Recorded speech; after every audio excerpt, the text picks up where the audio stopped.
You're on mute. Hello,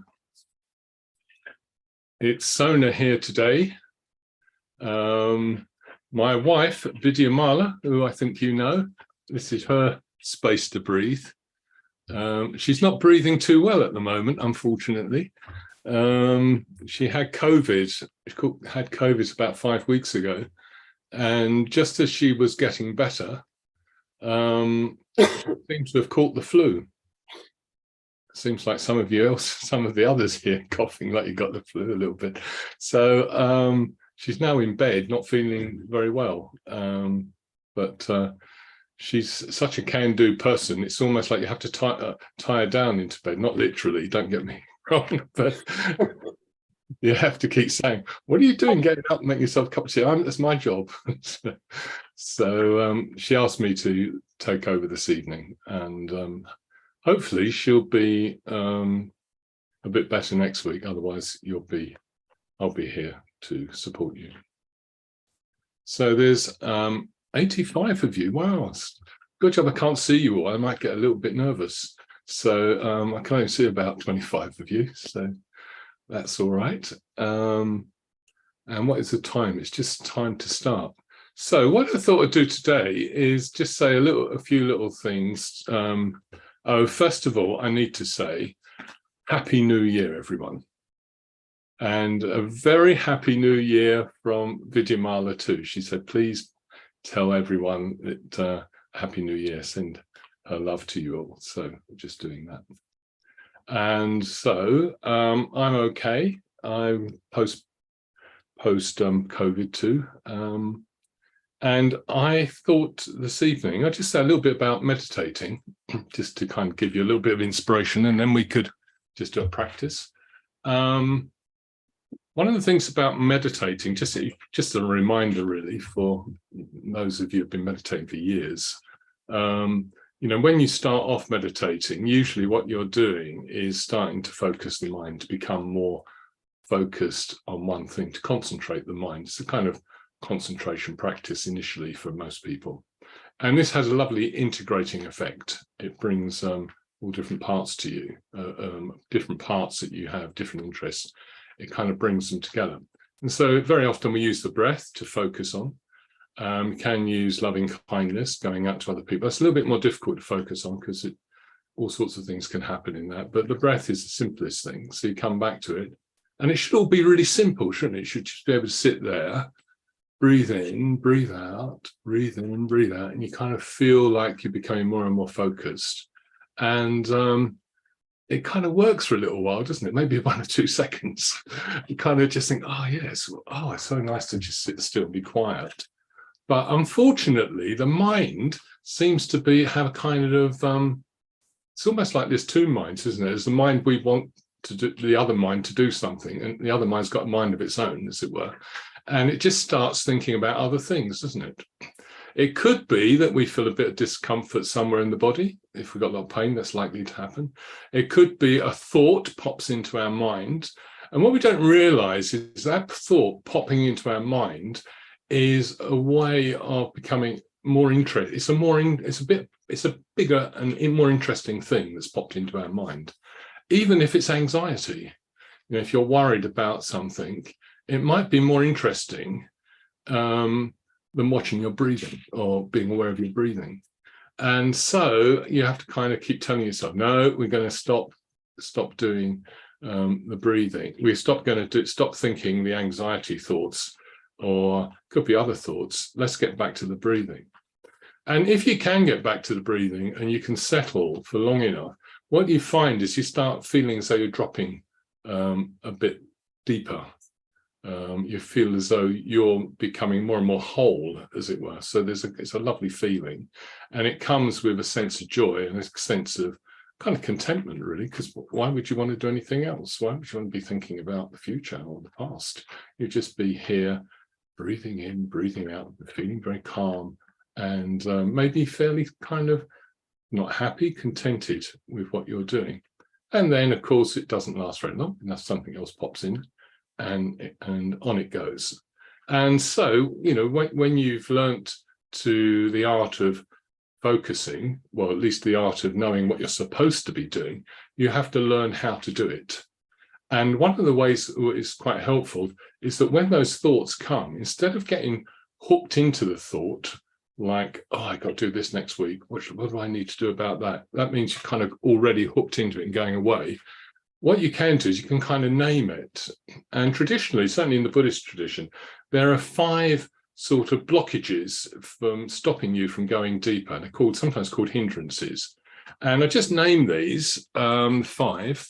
Some of you have probably heard these before, but you could, when we're meditating, you might notice that one of the thoughts is one of these hindrances.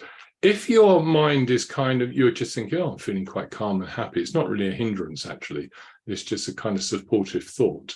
But if you think, oh, this is really nice, that will become a hindrance, because that is the very first hindrance, called sensual desire. You feel the body's so calm and nice. You get caught up in sensual desire and you think, oh, if it could only be like this all the time, lovely, nice, comfortable feelings, and you're gone off from what you're supposed to be doing. So sensual desire is one of the blockages. And then ill will or aversion, just think of someone, oh, why did they do that to me? And then you've got this kind of feeling, kind of tightening feeling of not liking them. And that can be another one of these blockages. Then there's also, when you're a bit tired, there's something called sloth and torpor. A sloth is an animal, it goes very, very slowly up a tree, almost like at this speed. And sometimes we feel like that, breathing in, breathing out, breathing in. Oh, and you kind of feel like you want to fall asleep, breathing in. That feeling when you sink down into your chair doing the meditation. And you could say, oh, look, there's some sloth and torpor there. And that might just bring back a bit of energy. That's quite a difficult one, because it's sign that the energy drains away. The other one is anxiety and restlessness. You just kind of, where was I up to? I'm failing again. I'm never going to get good at this. And you kind of get all restless and anxiety driven. So you could name it as that. And the last one is like you're thinking, this is just a waste of time. I don't know why I'm here tonight. I mean, Vidyamala's not. I've got Sona yabbering on at me. Is this a good thing? So that would be doubt and indecision. So now you have to decide you're going to stay. And if you don't want to stay, go. Oh, no one's left yet. Stay and just make the decision that you're going to sort of focus the mind on your breathing. That's what we'll do. And then noticing if there's something blocking you from kind of, as it were, just allowing your mind to settle, just with the breathing coming in and going out. Okay. You may find this helpful. You may not find it very helpful. You may have your own other methods, but it's worth a try. And sometimes it's very useful. Overall, when you're training your mind, it's quite good just in ordinary everyday life to learn how to notice your thoughts and not be your thoughts. This is saying we are not our thoughts. So we can actually become aware of ourselves thinking thoughts. This is so we have one part of our minds able to watch another part thinking its thoughts. And so it's kind of a letting go of that mind that wants to find interest in other things, which often aren't very interesting because we've thought about them all many, many times before. So if you can allow yourself to remove these blockages, and you can kind of feel like sinking down. So first of all, you need to set up with a certain amount of determination. I can see some of you are smiling. So that's a really good thing to do, is to smile. In fact, you could all try smiling. You just have to make the mouth go. Apparently, if you put a pencil in your mouth, you'll form a smile and it will change your mood. And so you want a more smiley mood, ideally. I mean, if you're feeling a bit down and tired and so on, just try a little smile and just move the face muscles a little bit so you can get a little bit of a smile. And then you can perhaps feel, oh, well, that's all very nice. And I'll just sit here, find a position, and try to get my head to be balanced, because it's a very weighty object that will tense up muscles if it's turned to the side, hanging in one side or another side.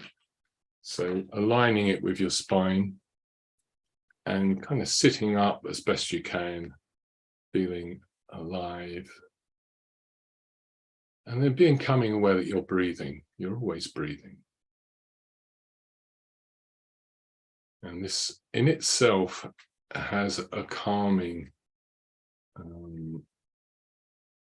something calming about it. It kind of initiates the parasympathetic nervous system into a sense of release, rest, digest, letting go. But instead of getting caught up with all those thoughts about letting go and parasympathetic nervous systems and so on, you just need to stay with your present experience of breathing. And if you can see thoughts for what they are, they have a nice habit of slightly dissolving away. Of course, if you think about them dissolving away, you just create more thoughts. So it's the experience of breathing in and breathing out and feeling yourself kind of settling. Just maybe to increase your interest in your breathing, just be aware of how deep or how shallow you're breathing.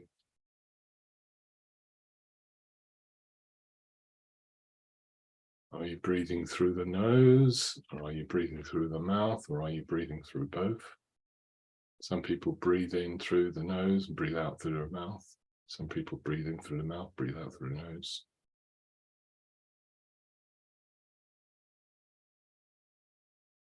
Ideally, at least when we're not running and needing a lot of oxygen, breathing through the nose is much more effective, healthy. But of course, if we've got a blocked up nose and it's difficult to breathe, then that would just cause us a certain amount of grief at the moment. So just breathe as best you can. And noticing if there's any settling taking place.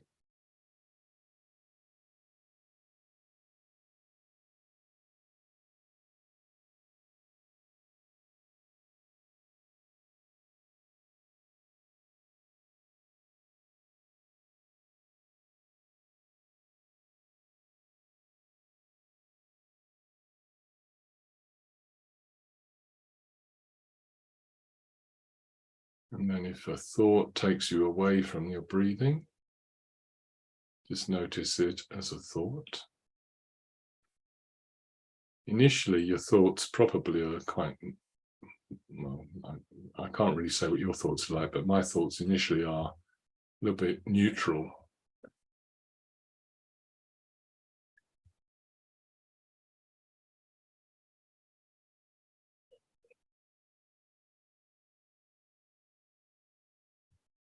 And they usually dissolve away quite easily, those neutral thoughts. They're not so interesting.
Now I'm going to name these blockages again.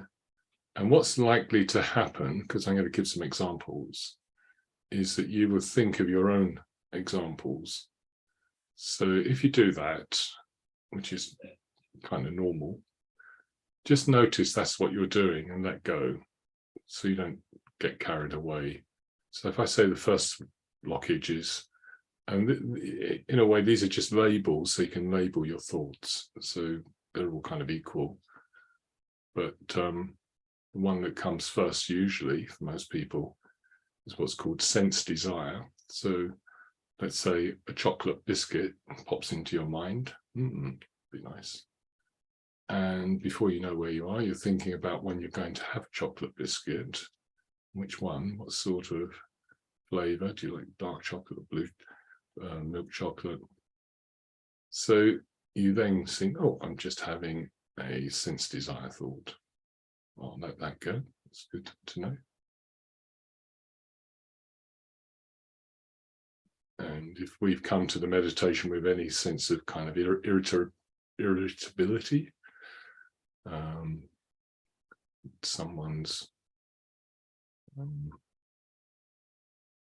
done something to us, caused us to kind of become tight, move away, an aversion to something. Maybe the cold, maybe noise, maybe just a thought. And again, being able to notice that for what it is can be helpful. Or you may just feel it's all too much, you can't be bothered.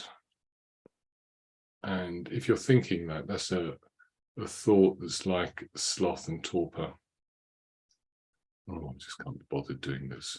It's too much. Well, how much more time is it? And just think, yes, there's one of those sloth and torpor thoughts.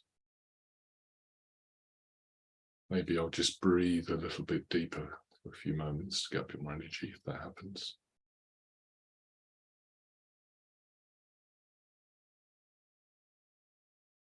Or you may be feeling a little bit restless.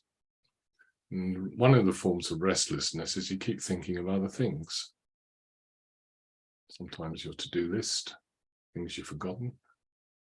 And they, of course, can bring with them anxiety. And they're only a thought. So ideally, we just think, oh, they're only a thought. And it's one of those restlessness and anxiety type thoughts.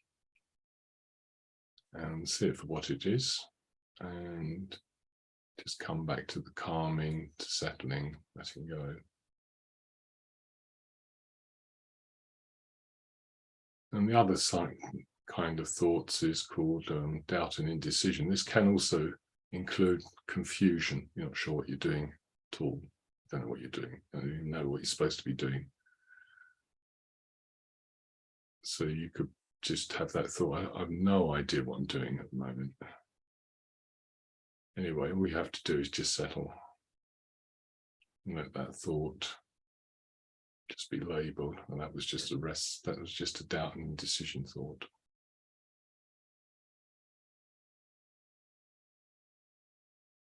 And recognizing these blockages can remove them. And usually we're just suffering from one, possibly two, during a meditation session. So we're not experiencing all five. They happen at different times.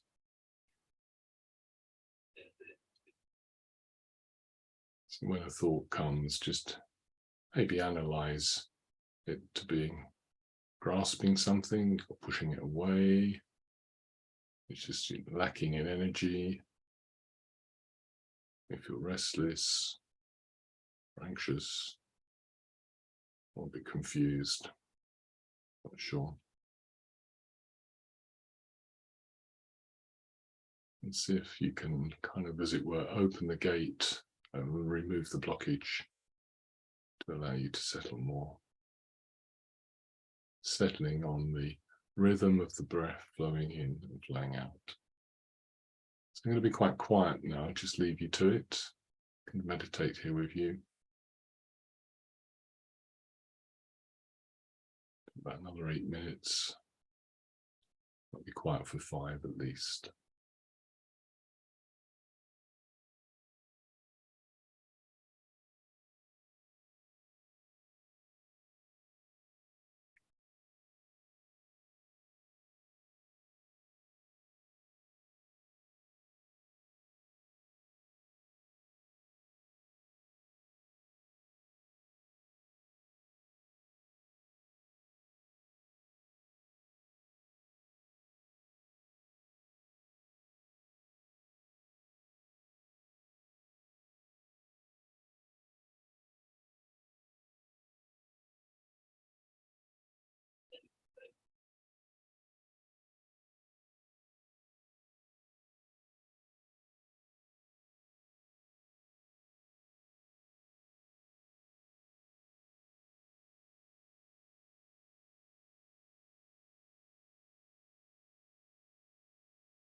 So just for the last few minutes, what we could do is just check to see if we actually feel more settled. So we've let go and found ourselves sinking a bit deeper to a more contented, more awake kind of space. And just by the way, when I talk about thoughts, you can often have emotions, feelings, but it's very likely that they bring with them thoughts when we recognize what we're feeling, a little bit sad. Sometimes we can just sit with the sadness because it's maybe healing to do that.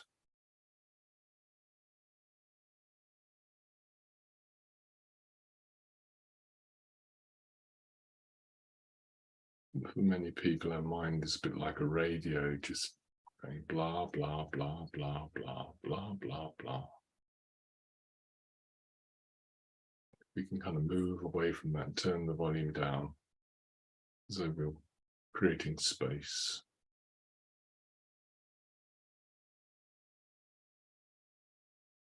Releasing to experience something more interesting.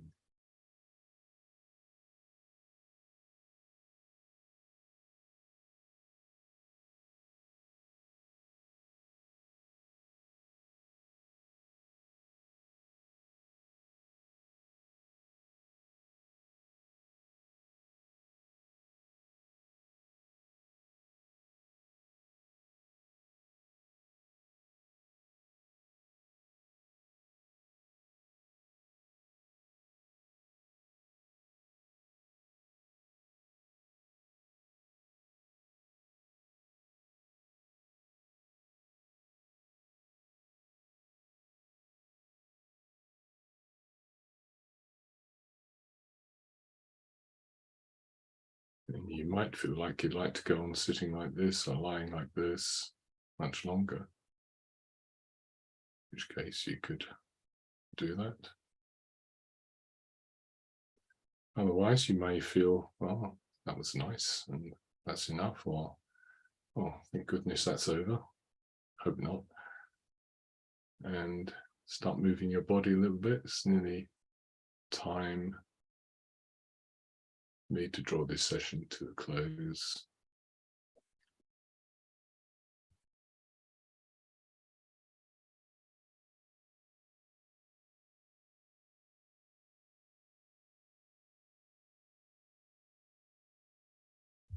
And so nice to see so many faces, people I recognize.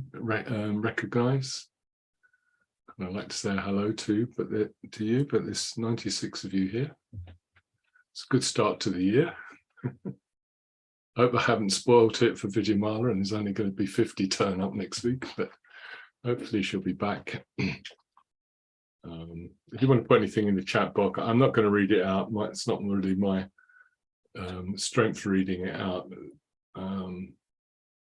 But I think if those of you can see the chat box, you could read what other people are saying. A lot of people are sending Vidyamala. Oh, with all that loving kindness going to Vidyamala, I'm sure she'll get better soon, actually. Be lifted up by it.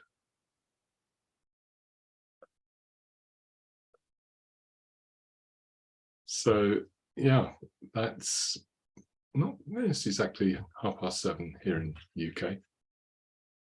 And I think that's all I got to say, really. If the trouble is, if I carry on talking, I'll tell you an awful lot more. So I better stop there. It did occur to me, one little thing I'd like to suggest is, I know quite a lot of people, certainly I've had this trouble in the past. You know, if you're the sort of person that wake up in the middle of the night, you know, like where you have sleep 1 and sleep 2, and there's a big gap between them, and sometimes there's no sleep 2 at all. You might wake up at 3 o'clock. You may find it helpful just to recognize your thinking and then just use, you know, this system of labeling what your thoughts are, because you kind of, what it does is distance you from that emotional caught upness if you can use that word, of your thoughts, and you just sort of see things as they are. Or if you find it difficult to fall asleep, you know, the same thing may help you, just recognizing a lot of our disturbances are through emotions kicking off thoughts, or thoughts kicking off emotions. And sometimes it just, you know, we're just looking for distractions and don't want to go to sleep. So you may find it helpful doing that, just kind of being aware of your breathing and noticing thoughts come and go. Think, oh yeah, there's one of those thoughts. Oh, there's none of those thoughts now. And it does actually take the power away from the thoughts, and sometimes it helps you to release and fall asleep again. Anyway, I hope you all have lots of sleep tonight. If it's, I know I can see Susan there, you're in Canada, so you're probably in the middle of the day, and you don't want to go to sleep yet, I guess. But here in the UK, where it's dark and cold, the middle of winter, and it's probably sleep isn't that far away from most of us, or you know, may not be time to go to sleep yet. So I'll say goodbye, otherwise I'll Twitter on for another while and just say goodbye to you. I think can unmute them now, Sharon, and people can say goodbye if they want to. Thank you.